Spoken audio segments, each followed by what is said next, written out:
The Supreme Court decision, frankly, is going to make Californians, Americans less safe.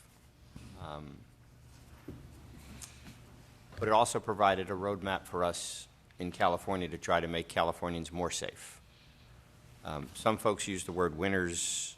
There's no winners when it comes to gun violence. There's only losers. Tragic, violent shooting, whether it's in a park, whether it's on a campus, has real consequences.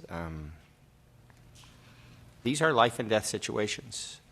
And what we're trying to do here, what we're trying to do with this bill, is take the Supreme Court decision and use it as a roadmap so we have a broad bill. There's no question that we want to be broad, but we also want to be constitutional. We want to craft something that is going to withstand the court challenge that may or may not come.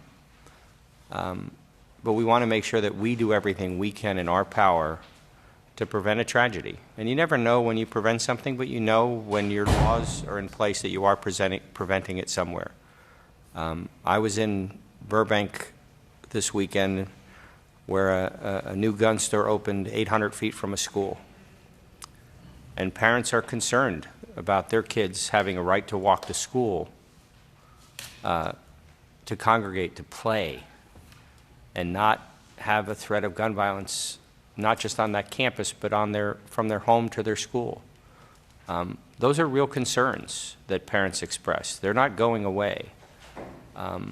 Yes, we have work to do. We're not going to take up the bill on the floor this week. We weren't ready. The Attorney General's office was ready for the action. We've been working diligently since Thursday to put the amendments in print. We wanted to have the committee have an understanding of what the bill's two main themes are going to be, which is the sensitive areas and the objective criteria. But we have some work to do over the break to bring it up on the floor when we get back. Obviously, I want it out of this committee so we can continue to work on it in good faith.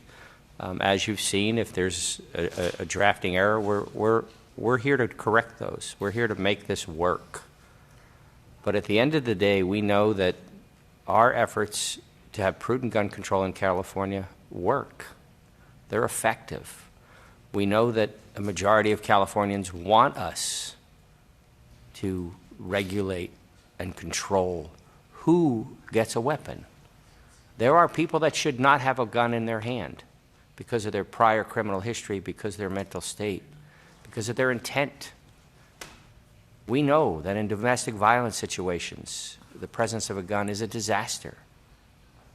We know these things, and we have to act accordingly to prevent them from happening in the future. That's why this is critical, and that's why this is important. And so knowing that we are going to push the envelope, but we're going to do it in a constitutional way, I respectfully ask for an aye vote from the committee.